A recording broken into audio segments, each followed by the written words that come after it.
Wagwan, me people, quick thing before we kick off. The views where you hear upon the Father to Father podcast, them strictly for why, the hosts, guests, and contributors. Them now represent Catholic Notebook, Spirit Stream Studios, the Diocese, University, or any affiliated groups. You see me? And remember, this podcast are strictly for adult ears, so listen up with discretion.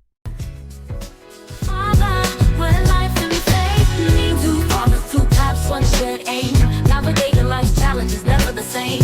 In different vocations, wisdom they share. Function and purpose everywhere. So tune in, relax, and let your spirit find guidance from the heart and peace of mind. Welcome to Father. There's that song that I found out. I'm gonna play it because I actually. Can we afford to play it? Yeah, we actually can because I cleared it. I actually cleared this with legal. I thought we cleared everything else too. No. Actually, no. Because some of the other ones I didn't clear with legal, like the Jeopardy theme song. I didn't clear that with legal. Alex Trebek from the grave. Welcome to the Father Podcast. I'm Dr. Giovanni, and with me is my right hand, my main man, Father Greg Lambert. Hey, what's going on, man? Not much. Dude, I've been listening to a ton of music. Also, Dalmatic has been killing it on the charts because Fallen from Grace, the Marian song on Dalmatic, hit 6,000 streams, which, Oh my goodness. dope. The album's only been out for like, what, 2-3 months now? Something like that. So the fact that they're able to like garner that many streams is pretty good for just like For a small time music group of people. That's just amazing. People that just came together and just said like, hey, you know what? We're just gonna do this. Like old school, like garage band type religious studies. Yeah, it's literally like 2000s Christians music, which is like a blast from the past for me. But it's pretty good. So check out Dalmatic. It's all part of the Spirit Stream Studio family, so that's pretty cool. Thank you so much to Catholic Notebook and Spirit Stream Studios for allowing us to get this airtime. If you want to support us, support them, drop a few dollars in that bucket. Go to catholicnotebook.org/father2father. That's catholicnotebook.org/F2F. And you support us. Put a little money in the pot. It's not going to go to us. It's really just for operational expenses so that we can continue to be crispy on the airways. And it really shows Spirit Stream Studios that, like, you're rocking with us a long way. Pause. And you're. So,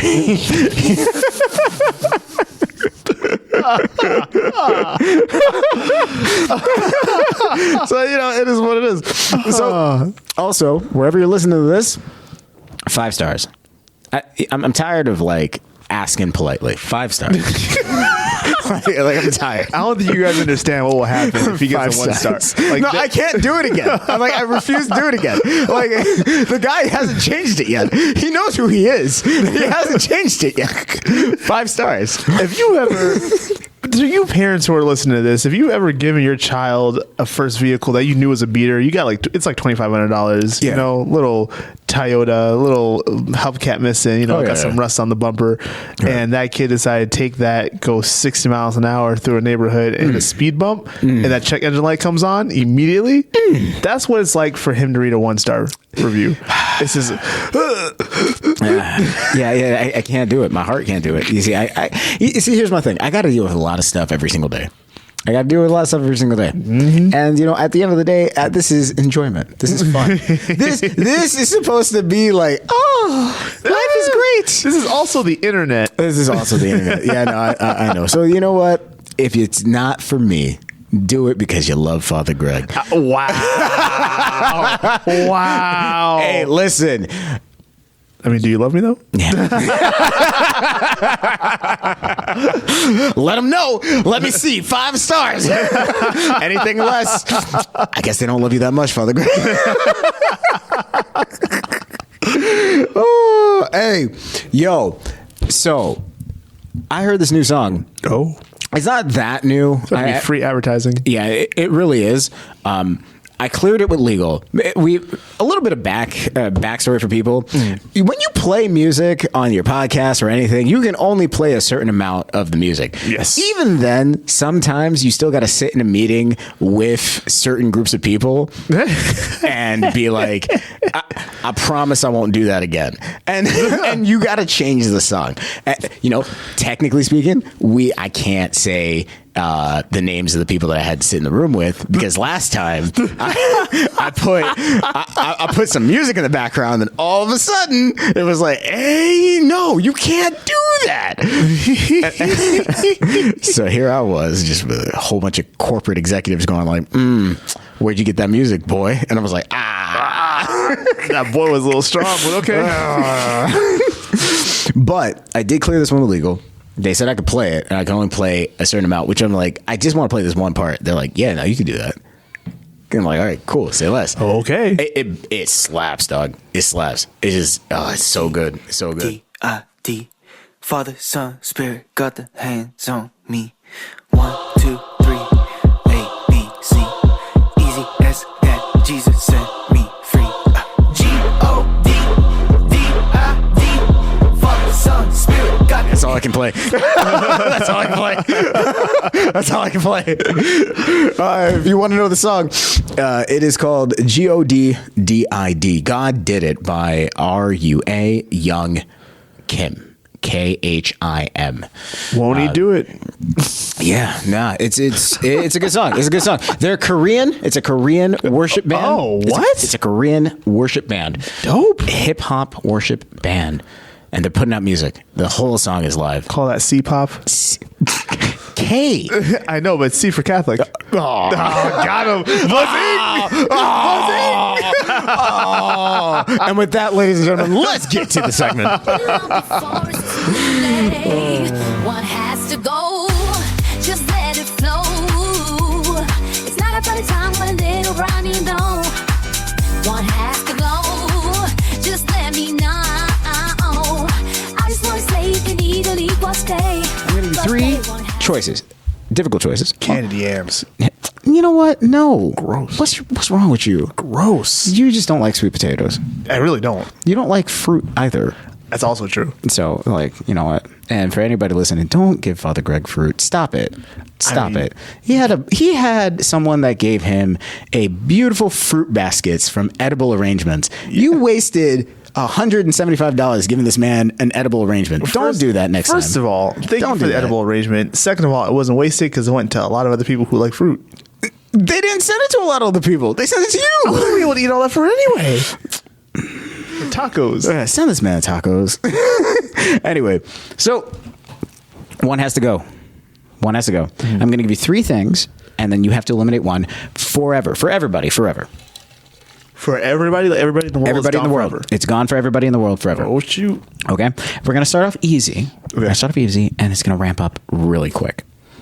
Okay? That's usually how it goes. All right. Okay. Pizza, music, or movies? Ooh. Pizza, music, or movie? I'm going to go eliminate pizza.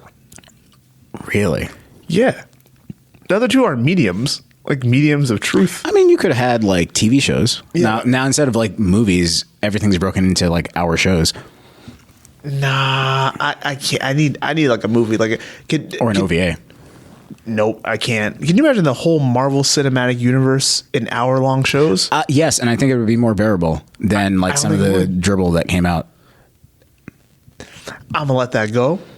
You're going to tell me every single Marvel movie was a good movie? That's not what I'm saying. That's not what I'm saying. But every single one was a miss. Are you really hyping up Iron Man 3? That was a great movie. Every single one was a miss? Not everyone was a miss. All right, that's all I'm saying. So let's not do extremes. I said some of the dribble that came out.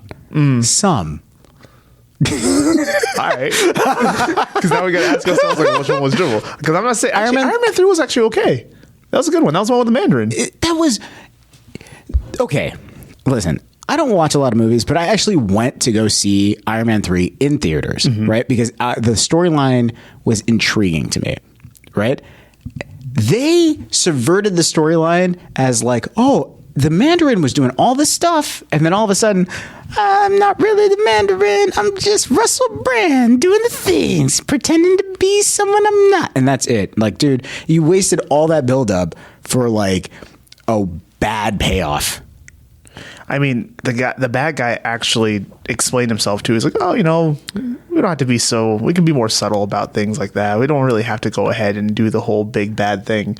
He's the guy who looks like he's the big bad, but really it's just me. The whole movie, he was making so much sense, and he was actually taking Tony toe to toe. Oh yeah, and it was making so much sense until you got to the reveal, and then it just fell apart. Yeah, and Tony thought that he was fighting the real bad guy, and he wasn't. Which frees the other dude up to do exactly what he wants to, which he did. It was pointless. Also, there was a whole situation of him going through that whole growth of mental health of like, hey, I have actual PTSD and I'm having panic attacks. He never addressed it. He had actual panic attacks. He never addressed it. You know how he addressed it? He's like, he's just like, I need to fight more bad guys. That's what his conclusion was, is need to fight more bad guys. But there's also like the ability to go ahead and let go of things that he can't control. But he never really addressed it. That's kind of again. No, he was just sitting there going like, if you know what, forget it. I'm sick and tired of following the rules. I've been nice so far. I'm gonna do it my way now. That's not addressing the issue. I mean, it kind of did work, and he ended up blowing up a lot of his suits. But they even addressed that in the next Marvel movies. You see, in the next one, it wasn't in this one. I'm just talking about Iron Man 3. So he did address it. I'm talking about Iron Man 3. That's it. You said pick a movie. I gave you an example. We're moving on. Wow. All right. Wow. All right. Next three: smartphone, internet, and cars. Are you bringing back the horse and buggy? Well, don't you need the internet for a smartphone? No. Is this a phone? Okay. What you mean? Now it's a digital analog phone? What is this? What's the point? And? What do you mean and? And? You can have apps on it. So if I got the internet, I got no phones, what do I got then? What? If I got the internet and I don't have a phone, what do I got then? You can pick, one has to go. You can pick two. You can have internet and you can have phones, but you don't have cars. You'll have horse and buggies. Yeah, but if I have smartphones, I don't have internet. I just have an analog phone with a touchscreen. Oh, you have a touchscreen, but you have all your apps and stuff. With no internet? Yeah, probably. Look, so I don't have apps. No, you can have like apps that don't work. No. Google Maps. What internet? These satellite things that are transmitted over satellite. That's not internet. So I ain't got no Facebook. And I got no Instagram. And but I got a smartphone? Yeah. So I got a phone that has a camera. Mm-hmm. That can call. Basically, you're I got back. A flip phone with a digital face. Yeah. You're basically back in like 1990, 2000. Oh my goodness. Oh my goodness. Welcome back. Did you miss me? That was dumb. Anyway, I'll just take the phone and the internet. Okay. I'll keep those. So, and the cars can go. So you bring it back horse and buggy? I live in the Midwest. It's fine. All right. That's a smart global warming approach. All right. You ready? Yeah. Honesty, loyalty, compassion. One has to go.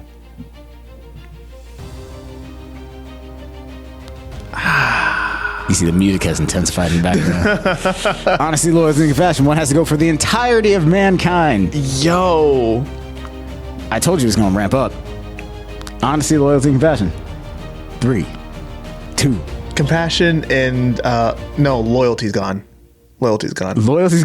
Oh shoot! So standing by someone, so ain't nobody loyal no more. Yeah, nobody's loyal. Nobody's loyal anymore. Everybody's on term contracts like the NFL. But we're all compassionate. You wonder I get punched in the face, but there'll be somebody. Yeah, have you seen those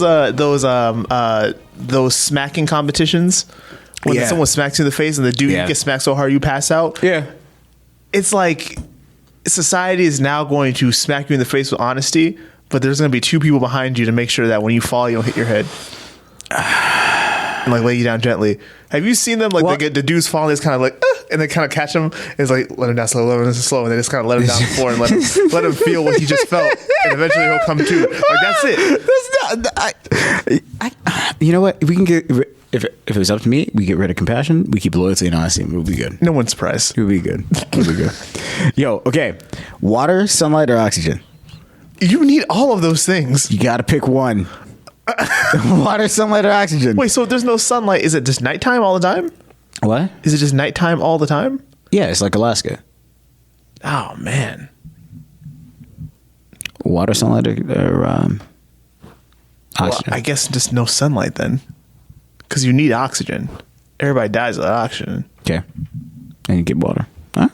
That's pretty good. Pretty good. All right. Last one. Personality, intelligence, or your appearance? My appearance. So I don't understand. How is my appearance? Personality, intelligence, or appearance? So appearance is, if I choose appearance to be gone, it's gone for It's the your whole like world? so basically no one has like a sense of appearance. Like you're not going to notice anybody's face, bodily features. There's no way to recognize anybody. I guess appearance is gone then. Okay. Yeah. Good. Good. And that was one has to go. Bow, bow, bow, bow, bow. One has to go. Just let it flow. I know it's out there, I know it's misunderstood. The story's wild, yes, out there, no doubt. But just lean in close, just hear me out. Hear me, hear me, hear me out. Give me time, let me speak, no doubt. The truths in my words, the winds will shout. All I'm asking is hear me out.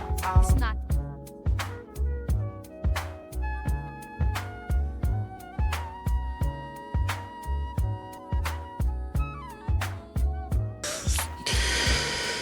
All right, hear me out.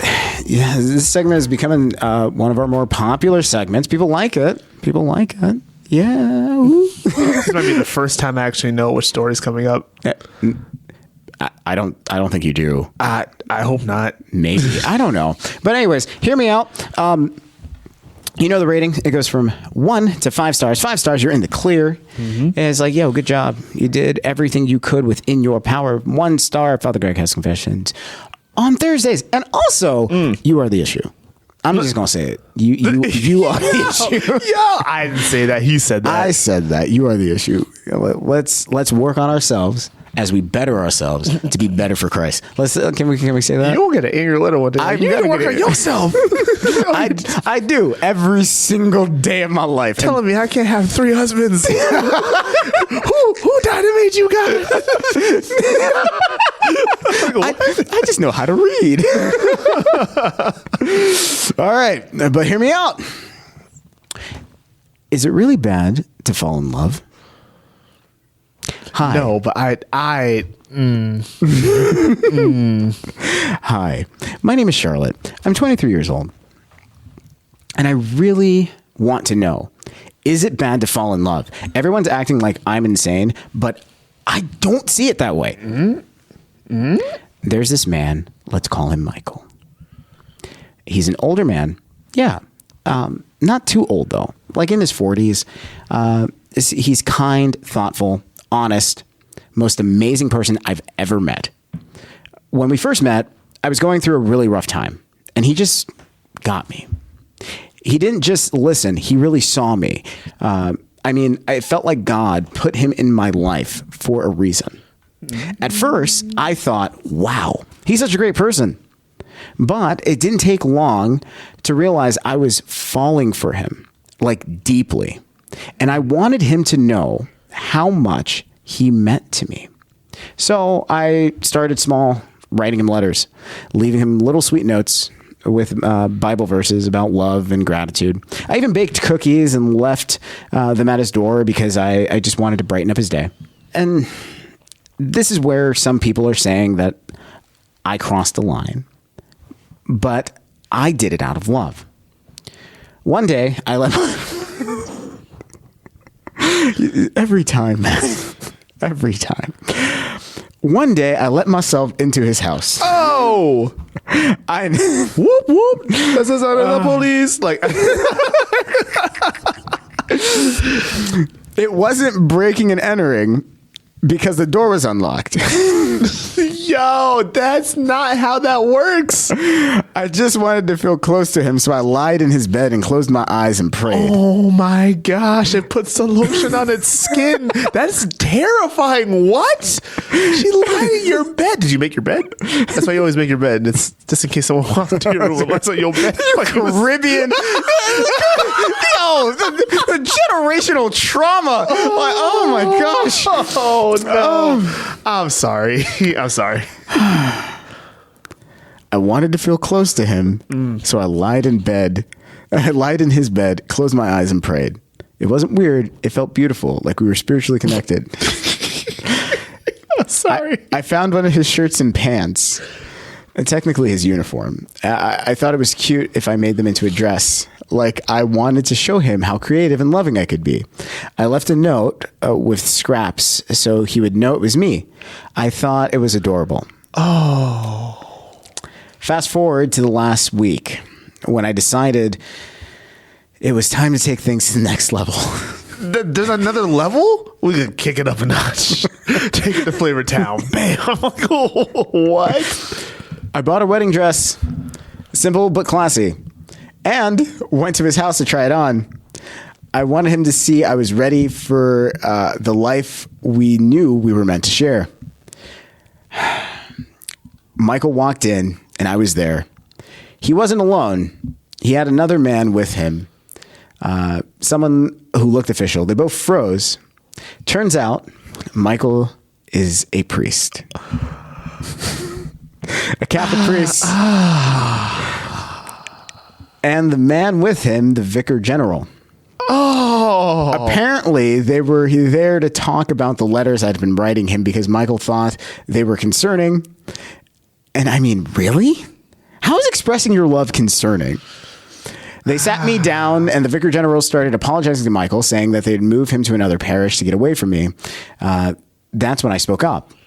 I told them I loved Michael, and I knew he loved me too. I said, look, if the Roman rite is a problem, you can always switch to the Eastern rite and get married. Priests can have wives there. It's totally fine. And then I told them if he didn't, I had no choice but to follow him wherever he went because God brought us together. Oh.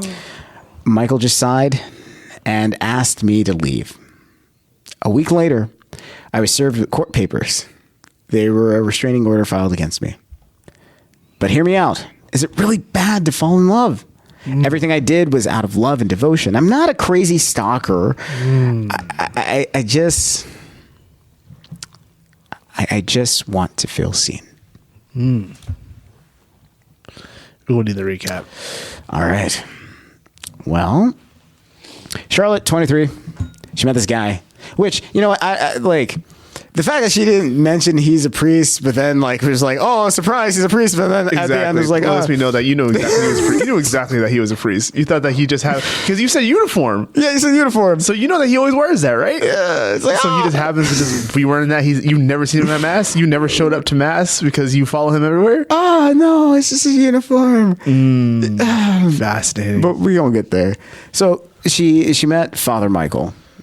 Disrespect. Father Michael. She met Father Michael. Mm-hmm. Father Michael was doing his priestly duty and then doing his job.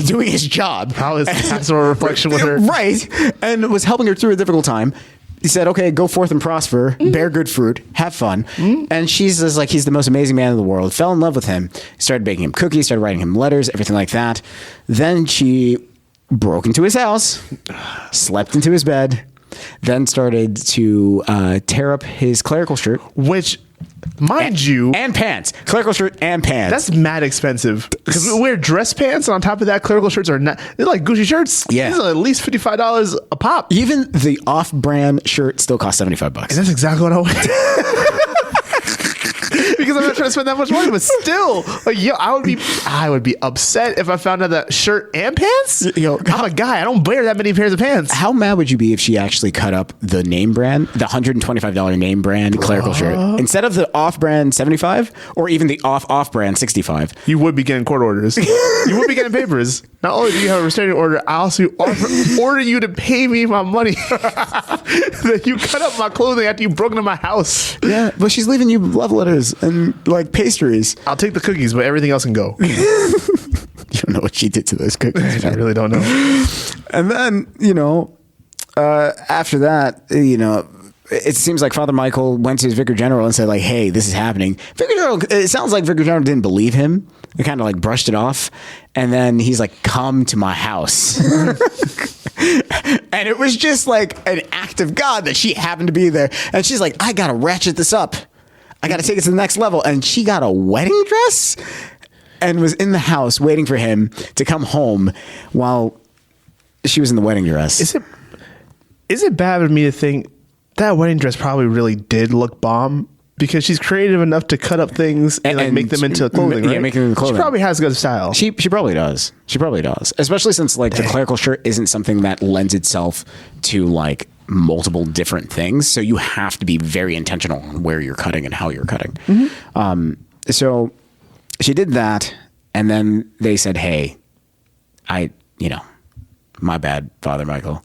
I will move you. And she's like, hey, I love him. Don't move him. If you move him, I'll follow him. But really, if it's the Eastern Rite, that's the problem. If it's the Western Rite, Roman Rite is the problem. Yes, the church is the problem. If the Roman Rite is the problem, obviously let's move to the East and then we can get married. So like that's no problem. But if you move him, I will follow him.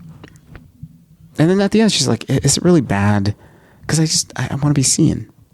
So thoughts. Man, I almost gave her a 1 star. I almost gave her a 1 star. I almost gave her 1 star because she knew. You cannot tell me she didn't know what she was doing. But here's why I will not give you a 1 star in this situation. Because of that last line. I just want to feel seen. The situation that she's going through, I don't know what it was that she met with Father Michael for the first time. Yeah. But whatever it was, she needed something from him, whether this is a past relationship. The fact that she said in the very beginning, I just want him to know how much I love him and how much I appreciate him. There was an appropriate way to do that, and then there was an inappropriate way to do that. Mm-hmm. She crossed that line and scooted herself way over those boundaries a long time ago. Yeah. But at some point, it really did begin earnestly. Yeah. Yeah, and I'll grant you that. Yeah, I'll grant you that. And also, to be fair, this is unconditional positive regard run amok. Yeah, absolutely, yes. Because like the problem is we don't really. A little bit of like a psychological detour. Yeah, just a little bit. When it comes to unconditional positive regard, we that's something that you're supposed to have as a child. And if you have it as a child, then you grow up to try things. So like that's having unconditional positive regard means that no matter what, you can go back to your parents and you will get that affirmation that, yes, things are going to be okay. Yes, I'm still here. Yes, I still encourage you to go out and search and do the things that you're doing as a child. Mm-hmm. This is where autonomy starts to come into play. This is where the seeds of identity starts to come into play. In the lifespan of a child, so going from the ages of birth all the way up to like 18, it's 33%. 33% of the entire life of the child, you need unconditional positive regard. To put that in perspective, per year, that's only 3 months. Wow. That's only 3 months out of the year. So if you give your child 90 days of attention, that's enough for a year. You do that over the course of 18 years. That's only 33% of the time.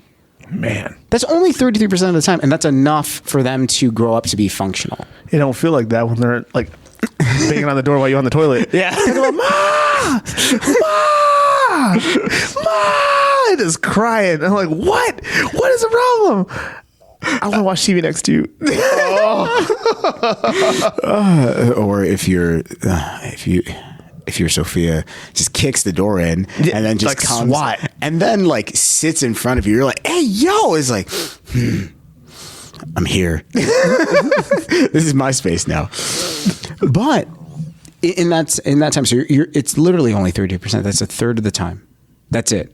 That's 3 months out of the year. So in all actuality, a lot of people don't even get that.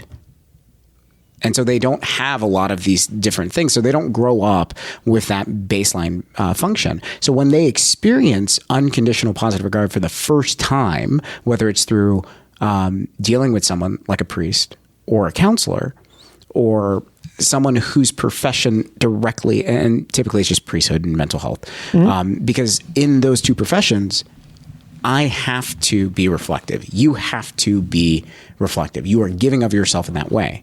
Yeah. Someone can easily find themselves falling into, oh, this person loves me. They have a vested interest in me beyond just what their responsibility is professionally. And that confusion leads to things like this. Yes, absolutely. And this is like, and did she go quite a bit? Yeah, but from what I've seen over the course of like 13 years, this is not abnormal. This is actually the more tame version of stuff that I've seen. It could have gotten really bad. It really could have. But this is very, very tame. Like she was very measured in the way. And so I think that's why she was frustrated because she's looking at it and going like, I didn't cross any lines though. Exactly. I don't see the problem. Right. If the church is a problem, then change the church. Yeah. She's like, well, if it's the right, and like she did research and said like, well, there are these caveats so we can still exist because, I'm chasing after that thing because I don't have regard. So love and regard get flip-flopped and they're not the same thing. Someone telling you, I love you and giving you love is not the same thing as someone being there and saying like, hey, I'm going to be there regardless. Regardless of what you do, I'm going to be there because love is conditional. Yes. Love is conditional. Regard is not. And what happens is, a lot of people want love to be like regard. And so they desire regard and they don't really want love. Because if I engage in love, then I have to satisfy the conditions of love. So for me, if I want to engage in love of self, I have to satisfy whatever conditions are required, which is I have to know what I'm good at, know what I'm not good at, and tell myself no. And when I do that, I'm loving myself. I have to engage in self-care. That is loving myself. Well, if I engage in self-care, that means that other things I don't do. That's not okay for me. That's a lot of people won't do that. And when you're in a romantic relationship, you're not gonna, you don't want your partner to put a condition on anything. You want to be able to do what you want to do. And for your partner to always be there and give you that like, oh, now they're just going to constantly feed me because regardless of what I do, they're not going to push back on me. They're not going to tell me no. They're not going to tell me that I did something wrong. They're just going to give. And as long as they give, I'm great. But in order to get love, the condition there is whatever your relationship was built on in the first place. So if your relationship was built on respect, the moment respect is broken, then you're not going to get that type of love that your relationship was built on. And so that becomes a struggle. And that's why they gravitate towards individuals that the setup is you get your unconditional positive regard because you don't have a condition. That's really well said. Can I tell you a story? Yeah. Wait, hold on. What's your rating? I'm going to give you 2 stars on this. 2 stars? Yeah, because it's wholly inappropriate what she's doing. Wholly inappropriate. And she knows it because she's sneaking into someone's house and not like just, knocking on the door and stuff like that and just being cool. Like, you have to sneak into technically, the door is open. Like, the door was unlocked. It was unlocked. She had to turn that door knob. Yeah, and be like, we good? We're up. And then she walked in the house. But it's unlocked. Like, if you wanted me not to go in, it would be locked, right? I'm from a city, so that makes sense to me. Yeah. But also, no. No. I feel you. So you're giving her 2 stars. I'm a little bit more sympathetic. I'm a little bit more sympathetic just simply because, like, I understand where that thought process is coming from. I'm going to give her 3 stars. Oh. I'm going to give her 3 stars only because I understand where her thought process is coming from, and she is conflating 2 things. It's that unconditional positive regard and love, and she, at some point, she's going to have to reconcile that. And once she does, I think a lot of things will be a lot easier for her. But what do you think? What are your thoughts? Let us know. And that is, hear me out. Naturally, I know it's misunderstood. The story's wild, yes, out there, no doubt. But just lean in close, just hear me out. Hear me, hear me, hear me out. Give me time, let me speak, don't doubt. The truths in my words, the winds will shout. Your segment? Oh, yeah, sure. Okay. It's called Word on the Street. Tell me, baby, what's the word on the street? Is it love or is it lies beneath our feet?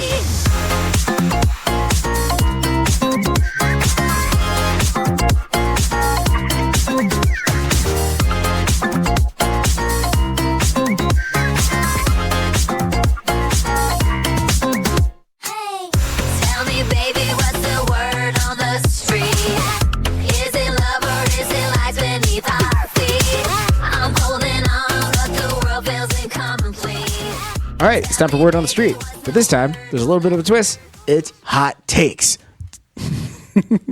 So, Hot pockets. hot pockets. No, okay. So, Word on the Street. And like always, the Catholic Neighborhood Research Team. Shout out to the Catholic Neighborhood Research Team. We appreciate you. Anyways, they go out into Catholic communities and they ask questions and they get answers to all the questions that they get. And, they ask a whole bunch of stuff. This time they asked, what is your hottest take? That was the question they asked. What is your hottest take? And asked for a little bit of an explanation. So they gathered all these hot takes and then they were just like, hey, here's what people are saying. So how we're going to do it is we either strongly agree, 100% agree, 100% disagree, or I don't agree. It's like, hey, I understand.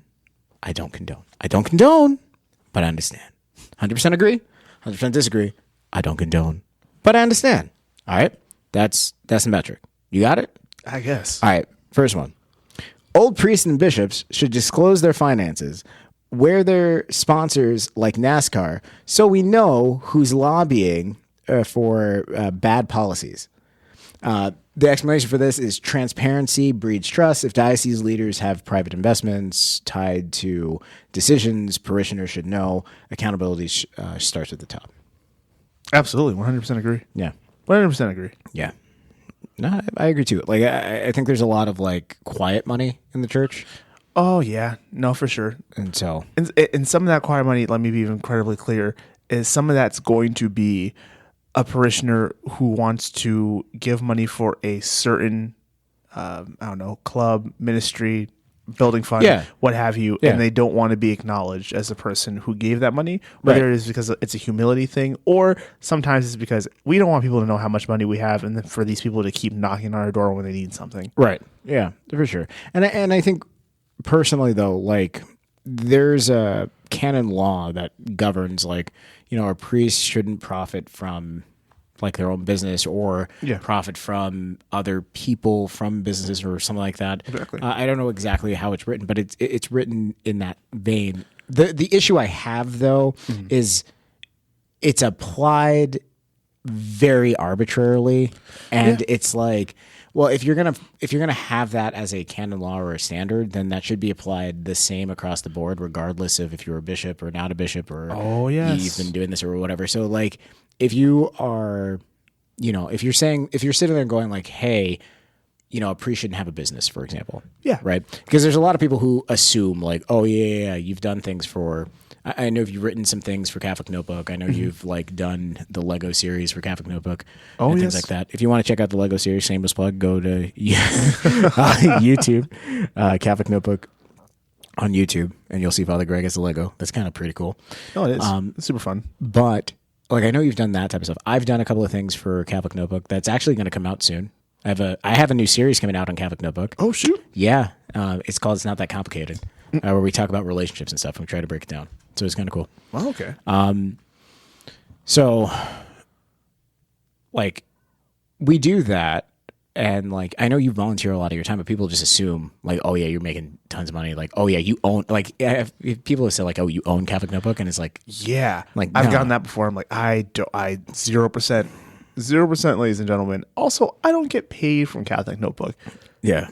So I'm not making any extra money on this at all because I can't. Right. And so like, it's like all volunteer stuff. Mm-hmm. And I mean, like, it's not like, hey, if you spent a lot of time, you're not going to get like paid for your labor type of thing, like any yes. type of freelancer or whatever. Oh, yeah. But at the same time, it's like, it's odd to me the amount of like accusations of, hey, you have tons of finances here, like kind of thing that just pops up. Yeah, I literally just I treat them like the same way I treat negative comments on YouTube. Oh. I just don't read them. if they get brought to me, it's like, all right, well, I mean, maybe let's try and look for some truth in this. Maybe I can be more clear about the ways I say things. Maybe I can provide more documentation. If I'm more clear and I provide documentation, and you still want to rock with your theory, I can't help you. Boo. Well, my biggest problem is when like someone accuses a priest of like, oh yeah, you're violating this canon law. Like for example, the you can't have business canon law, but then they won't actually sit down with the business to see whether or not it's true. Yeah. And they're just like, oh yeah, we're just not going to do that. I've met priests that have whole businesses, and Yeah. they use those businesses for church situations, and then Right. the church pays the business, and then they pocket them. That's money laundering. Yeah. And I've seen this before, and so I will say this on public record, because we already talked about the priest abuse crisis and the scandals and all that stuff like that. I can tell you this: I've been through 3 different seminaries, in order to be trained to be a priest.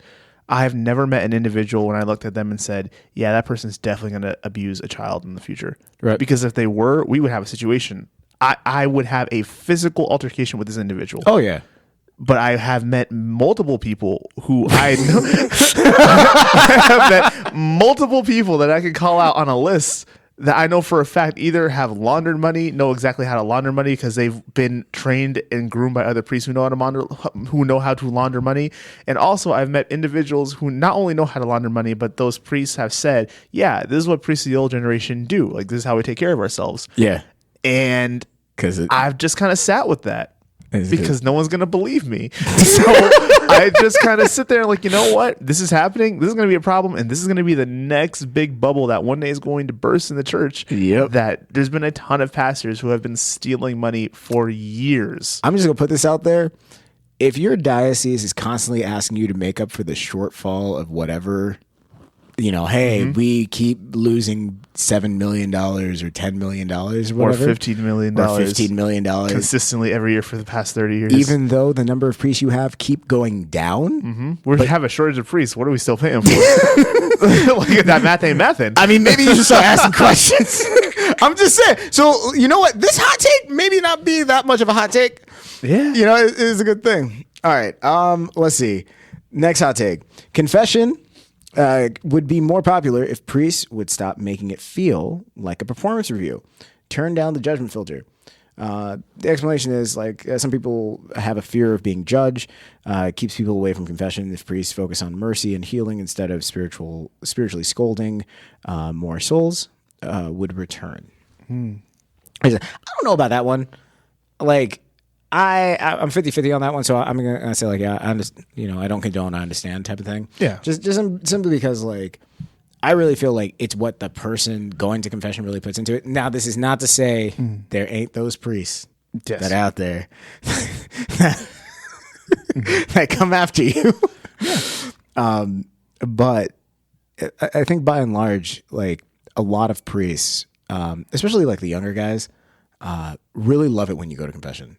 And they're just like, oh, you haven't been for like 10 years? And they're like, oh, absolutely. Great, let's do this. I can attest I to don't know. that. You can speak to that. The furthest, I think the biggest number I ever got, it's almost like a bounty. The biggest number I ever got in confessions that someone told me it had been 20 years. Wow. 20 years. That's a long time. It is a long time. What's annoying is when it's been 20 years and it's like, yeah, I just want to confess, every now and again, I cuss. I'm like, it's been 20 years? come and get clean. Down by the river, come get clean. Just say everything at that point. Like, what are we holding back? What are we holding back for? It's been 20 years. This is a moment of grace. You might as well. I'm going to go ahead and say I condone. I understand, but I don't condone. Yeah. And this is the reason why. I understand that people want grace and they want mercy, and that's what I lead with. As you can tell, you've heard all. If you made it this far in the episodes, you understand that I lead with grace, with mercy, with love, and with compassion, and with understanding. But also, you're right in saying that it depends on what the person is bringing to confession. Right. Sometimes they need a little bit of fire. Sometimes they need that. It is not me trying to be arbitrarily judge, jury, and executioner. That's not my position. That's not my role. Right. My role is to dole out God's mercy and forgiveness. Now, you need contrition in order to be able to have your sins met to be washed away and be clean. Right. Contrition can sound and can look a lot of different ways, but you know how it doesn't look? Right. Forgive me, Father, for I've sinned. Listen, fine. I have cheated on my wife like 6 times in the last 4 days. And that's it. Wait a minute. 6 times in the last 4 days? Yeah. 6? Yeah. In the last 4? Yeah. Yeah, we had a holiday. Why are you asking me all these questions? Hold on. But it's 6 times in the last 4 days, dog. I feel like you're judging me. Are you gonna forgive my sins or what? Are you even sorry? Like, are you just going to do it again? Like, what? Is that any of your business, or is your job that we pay you for is to forgive sins? But you don't even pay me. You're trying to tell me to come to confession. You know what? I'm done. That sounds like that's not what contrition sounds like. And that is not to say I'm gonna reach over and strangle this guy. But at some point, I gotta ask a question. Like, all right, how I would address that legitimately. How I would address that would be something like, all right, well, that seems really that's a big one. I've been dealing with that. I haven't. Okay. Well, what led to this situation? Is there something going on at home that has led for you to go astray this far with this many times in this short amount of days? She's been on her period. Oh, okay. So your wife's natural ability to be on her period is being used as a justification for why this has happened. I mean, Father, when you put it like that, that makes me sound like a wild jerk, man. Well, I'm not saying you're a wild jerk, but that's a lot of times for infidelity to happen. I mean, do you have easy access to these individuals? Are these people that you know? Are these dating apps? I mean, it's her sister. It's her sister. And see, this is why we ask questions. Yeah. Because now it gets deep. Yeah. Now it starts to twist. Yeah. Now it gets kind of crazy and perverted. But you're entrusted, a priest is entrusted by God to be in that situation and to listen and to keep going and to understand. A parent that loves their child does not mean that they don't give them discipline. It doesn't mean they don't give them boundaries. The parent that doesn't love their child is the one that lets them do whatever they want. It doesn't question anything about where they're going, how they're spending their money, who their friends are. That's the parent that doesn't care because they're not actually in charge of you. They're the stand-in. So it is what it is. You gotta say that twice, man. You gotta say that twice. That was the spirit. I can't. No, you gotta say that twice. Hit rewind if you didn't hear it. Oh man. Well, you know what? Let me get you another hot take. We'll do 2 more. Yeah, this will be real quick. Here's another hot take. Jesus flipped tables in the temple, but parishioners can't even question the priest.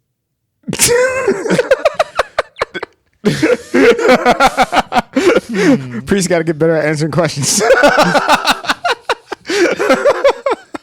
I'm going to say I understand, but I don't condone, only for the reason why I don't know what setting you're using this questioning. The pastoral council meeting, we got 15 minutes left until we're done, is not the moment to start talking about how come on line 4 of section B we spent $7.30. Listen, the amount of times that I've had to sit in meetings, and this is probably why we don't get young people coming to like these organizations and stuff. Like for Knights of Columbus, I love Knights of Columbus. I've been a Knights of Columbus member since I was 18. As soon as I turned 18, I got my first, second degree, and then got my third degree like a week later, and then I got my fourth degree 6 months later. Like, I was on it, man. To the minute. To the minute. I got my 4th degree 6 months to the minute to become 4th degree. It was amazing. But I had to sit in meetings where they're like, listen, we had 23 cents out of whack. And we can't afford to have 23. Mind you, we had $30,000 in our budget in the bank, like as money, the generated revenue. And they're talking about 23 cents. And they were arguing for about an hour and a half about 23 cents. And who messed up the budget line, who overspent the 23 cents, you want to know what they spent the 23 cents on? Postage? Sweet and low. Someone bought the wrong sugar and they bought the Sweet and Low, but they bought the brand name Sweet and Low instead of the Walmart Sweet and Low. So it was 23 cents more than what the average Sweet and Low would have been. So because of that, you put them out of budget by 23 cents. Next time, don't do that. You messed up. You owe us 23 cents. I was like, hey, yo. Hey, yo. It was an hour and a half, man, for 23 cents. This is the reason why we don't get young people. That's my thing. I don't think anybody would want to go to that meeting. I wouldn't want to go to that meeting. But that's a lot of meetings, though. Like, a lot of church meetings are like that, where like you talk about like needless stuff or stuff that like doesn't really involve you, but they want you there anyways, and then they're just kind of like, well, but I'm glad you were there. It's like, but why? Well, I attribute it to this. When you come home, your kids just want your presence, even if they're just playing and they're not really paying attention to you. For like the next 15 to 20 minutes, they just want you standing next to them. Yeah. And it is that way. It's that way with priests. Like, hey, look, I just want you to be there at the meeting because this is a meeting that we're doing and I'm running it and we got food and the things are happening and Dad's here. And it's like, I get it. I love you too. But also, Dad's got to do work at the house too, so tomorrow can be better and run smoother so you can have food on your table. Like, I'm sorry, but I just don't want to go. There's things that I do all the time that I don't want to do because it's what's asked of me, and I get it. But also, when I can find a way to not be at a place where there's a higher priority, I take that opportunity. Yeah. You know what? I think that's a good place to stop. Yeah. I think we're good with the hot takes. Yeah, it was a good episode, wasn't it? Oh, yeah. My chest. Your chest. I never know what you're going to say. And so I'm just like, don't get caught up. Don't get canceled. Don't get caught up. Don't get canceled. It's fine. It's fine. Well, for all of us here at Spiritual Studios and for the Father Podcast, I'm Dr. Giovanni. He is Father Gregory Lambert. The one and only. We love you. You're very special. Go forth and bear great fruit. Welcome to Father, where life and faith. Father to Father is a production of Spirit Stream Studios. All rights reserved.